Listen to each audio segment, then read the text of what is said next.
आखिर बाज के पैरों के पंजों में ऐसा क्या खास होता है जो भारी से भारी जानवर को भी आकाश में इतनी ऊंचाइयों तक लेकर जा सकते हैं? और आखिर बाज अपनी चोंच से अपने ही पंखों को क्यों उखाड़ने लगता है? तो चलिए जानते हैं बाज से जुड़ी कुछ खास बातों के बारे में।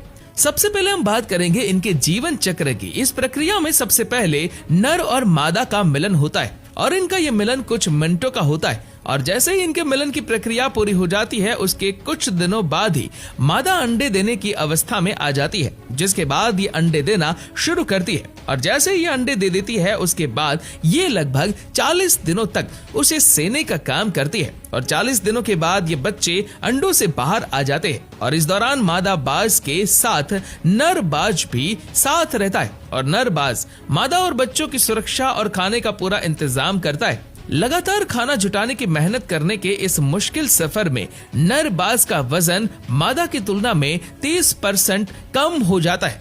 वैसे बाज की अधिकतर प्रजातियों में मादा बाज नर की तुलना में 25% अधिक बड़ी होती है और इस तरह ये बच्चे 3 महीनों तक अपने घोंसलों में अपने माता पिता के साथ रहते हैं और इस समय के दौरान धीरे धीरे इनके शरीर में अंग विकसित होने लगते हैं और जैसे ही 4 महीनों का समय पूरा हो जाता है तो नर बाज अपने बच्चों को आकाश में बेहद ज्यादा ऊंचाई पर ले जाता है और ये बच्चे के लिए एक कड़ा इम्तिहान होता है, क्योंकि नर बाज अपने बच्चों को आकाश में बेहद ज्यादा ऊंचाई पर ले जाकर नीचे छोड़ देते हैं और नीचे गिरने के भय से ये बच्चे उड़ना सीख जाते हैं और इस तरह ये लगभग 2 से 3 सालों में पूरी तरह से वयस्क हो जाते हैं। उसके बाद उनके सिर और गर्दन पर शानदार बाल विकसित हो जाते हैं और इनकी नजरें भी तेज और तीखी हो जाती है। साथ ही इनका पंख 7 फीट तक लंबा हो जाता है और इनके पंजे नुकीले और खतरनाक मौत के पंजों में बदल जाते हैं। आपने देखा होगा कि बाज की चोंच आगे से मुड़ी हुई होती है।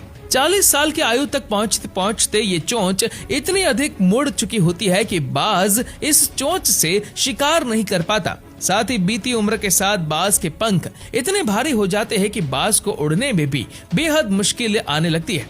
उम्र के इस अनोखे पड़ाव पर शिकार ना कर पाने के कारण बाज के मरने के हालात आ जाते हैं, किंतु आसमान के इस राजा ने हार मानना नहीं सीखा। बाज अपनी चोंच को पत्थरों पर पटकने लगता है। इस प्रक्रिया में इसे भयंकर पीड़ा होती है, किंतु यह हर पीड़ा को सहते हुए अपनी चोंच के अगले हिस्से को तोड़ डालता है। बाज का यह बलिदान इसका जीवन बचा लेता है और इसकी चोंच नए सिरे से बढ़ती हुई फिर से बाज को शिकार करने योग्य बना देती है, किंतु अभी भी बाज अपने भारी हो चुके पंखों के कारण कम सक्षम होता है। इसीलिए अपनी नई उगी हुई चोंच से सबसे पहले बाज अपने पंखों को ही उखाड़ना शुरू कर देता है। इस प्रोसेस के दौरान बाज को दर्द भी बहुत होता है, किंतु आसमान पर राज करने वाला बाज अपने उसी आसमान को फिर से हासिल करने के लिए सारा दर्द सहता है। बाज को अपने इस बलिदान और तपस्या का फल मिलता है और अगले कुछ महीनों में इसके नए और बेहतर पंख उग जाते हैं, जिसके दम पर ये बाज एक बार फिर से आसमान की ऊंचाई हासिल करता है। बाज की दूसरी और खूबियों में से एक खूबी है इसकी तेज नजर।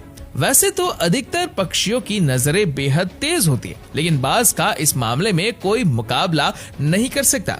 बाज एक ही बार में 2 अलग अलग वस्तुओं पर अपनी आंखों को फोकस कर सकता है। एक बाज एक ही साथ अपने नजदीक भी और दूर भी बिल्कुल साफ साफ देख सकता है, यानी देखने के मामले में ये हम इंसानों से तो बहुत आगे है। चलिए अब जानते हैं कि आखिर बाज इतना खतरनाक क्यों होता है। दोस्तों आप इस वीडियो को देखिए। ये बाज एक सांप को समंदर में से उठाकर ले जा रहा है और इस सांप को उठाकर वह आकाश में ले जाता है और अपने घोंसले तक ले जाकर उसका भोजन बनाता है। अब इस वीडियो को देखिए जिसमें बाज उड़ते हुए जमीन पर आकर लोमड़ी पर हमला कर देता है और उसे मार गिराता है। और अब फाइनली इस वीडियो को देख लीजिए जिसमें बाज बकरी पर हमला कर देता है और उसे पकड़कर आकाश में ले जाता है और बकरी को अपने घोंसले तक ले जाकर उसका भोजन बनाता है। बाज के पैर के पंजे इतने खतरनाक इसलिए होते हैं क्योंकि उनके पंजों के सिरे नुकीले और तेज होते हैं और उनके पैर के पंजों में मजबूत मांसपेशियां होती है जो शिकार को पकड़ने, उठाने और ले जाने के लिए करते हैं, जो उन्हें एक खतरनाक शिकारी बनाता है।